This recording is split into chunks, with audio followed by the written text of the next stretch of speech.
क्या आप भी गवर्नमेंट एग्ज़ाम को कई बार अटेम्प्ट करने के बाद भी क्लियर नहीं कर पा रहे हैं? तो आइए जानते हैं कि आप कौन सी टॉप गलतियां करते हैं जिससे आपके एग्ज़ाम प्रिपरेशन पे इफ़ेक्ट पड़ता है। तो इस मिस्टेक को सुनने के बाद आप इसे अपने लाइफ में इम्प्लीमेंट ज़रूर कीजिएगा, इसे ज़रूर सुधारने की कोशिश कीजिएगा। पहला रीज़न है इनकम्प्लीट प्रिपरेशंस।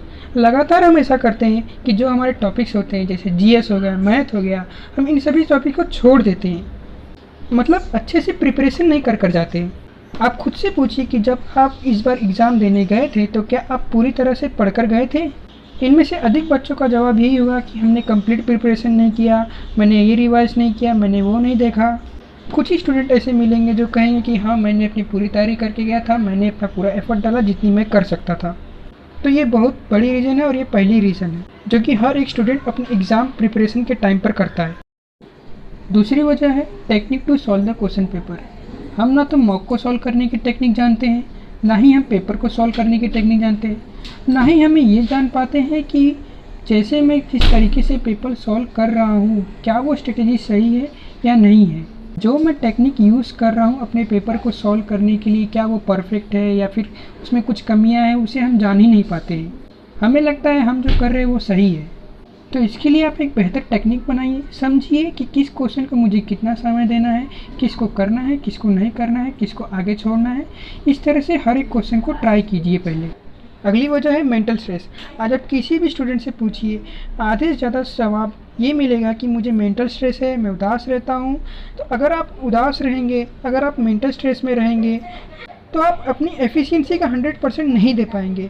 अगर आप मेंटली फिट नहीं हैं तो आप अपनी एफिशिएंसी का सिर्फ और सिर्फ 20% ही दे पाते हैं।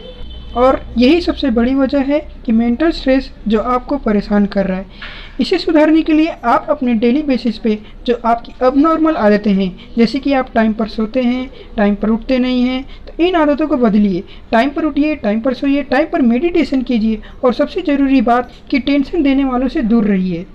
अगर आप अच्छे से मेडिटेशन करते हैं दिन में एक बार भी ना, तो आपको बहुत ही ज़्यादा इफेक्ट मिलता है मेंटल स्ट्रेस से।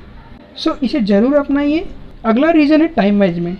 टाइम मैनेजमेंट ना तो हम एग्ज़ाम में कर पाते हैं और ना ही अपने लाइफ में। ये हमारे अंदर क्वालिटी ही नहीं है।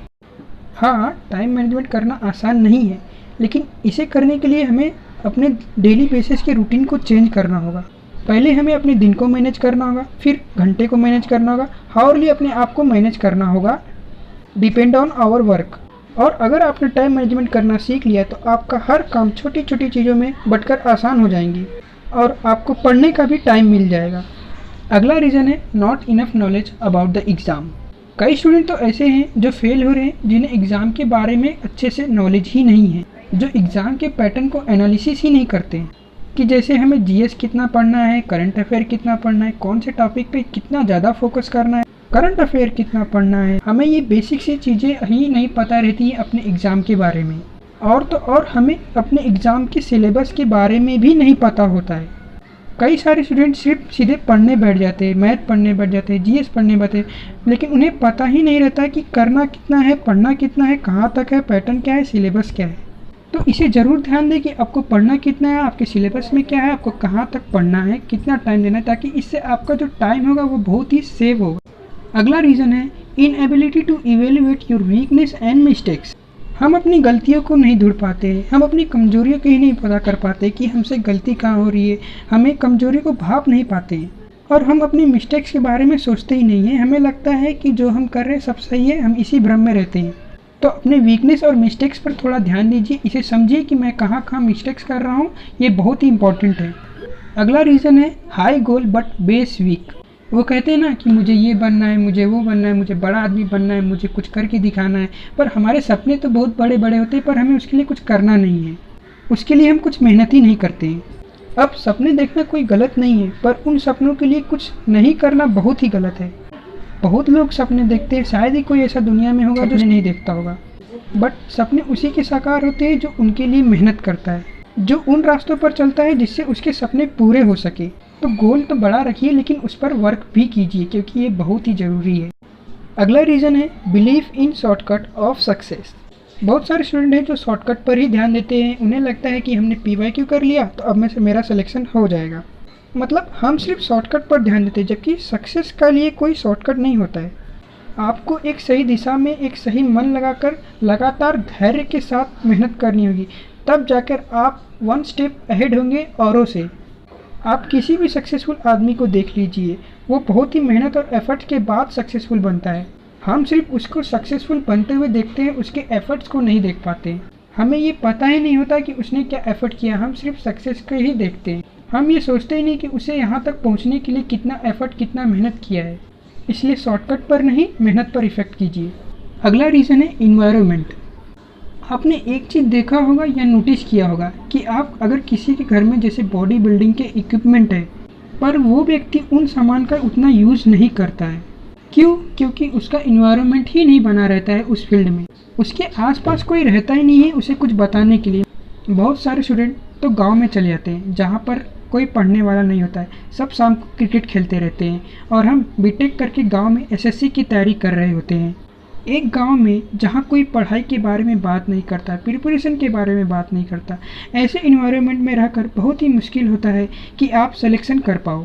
इसलिए पढ़ाई के लिए आपका इन्वायरमेंट होना बहुत ज़रूरी है। अगला रीज़न है इनकंसिस्टेंसी। ये सबसे बड़ी प्रॉब्लम है। हम 2 दिन पढ़ते हैं, फिर 4 दिन नहीं पढ़ते, और फिर 4 दिन पढ़ते हैं, फिर अगले कुछ दिन नहीं पढ़ते। हम लगातार तैयारी नहीं कर पाते। हमारी तैयारी में कंटिन्यूटी नहीं है, हमारी तैयारी ठीक से नहीं चल पाती, हमें पढ़ाई करने में कंटिन्यूटी नहीं ला पाते, जिससे हमारा प्रॉपर सिलेबस नहीं हो पाता, रिवीजन नहीं हो पाता। तो ये भी एक बहुत बड़ा प्रॉब्लम है, एक बड़ा रीज़न है कि जिससे हमारा एग्ज़ाम का प्रिपरेशन अच्छा नहीं हो पाता है। अगला रीज़न है lack of firm determination and low confidence.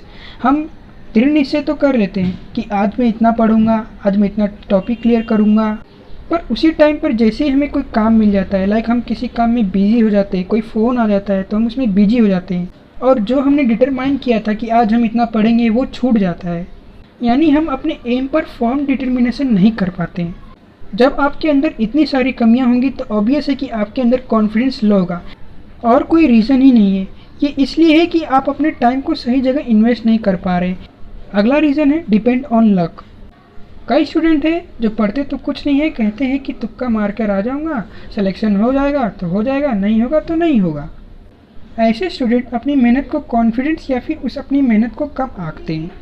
ऐसे स्टूडेंट लोग को लगता है कि किस्मत में जो होगा सो होगा, नहीं तो कुछ नहीं होगा। क्या पता आपकी किस्मत में लिखा है कि आपके कुछ पढ़ने से ही होगा, तब क्या होगा? तब तो आपको पढ़ना ही होगा ना।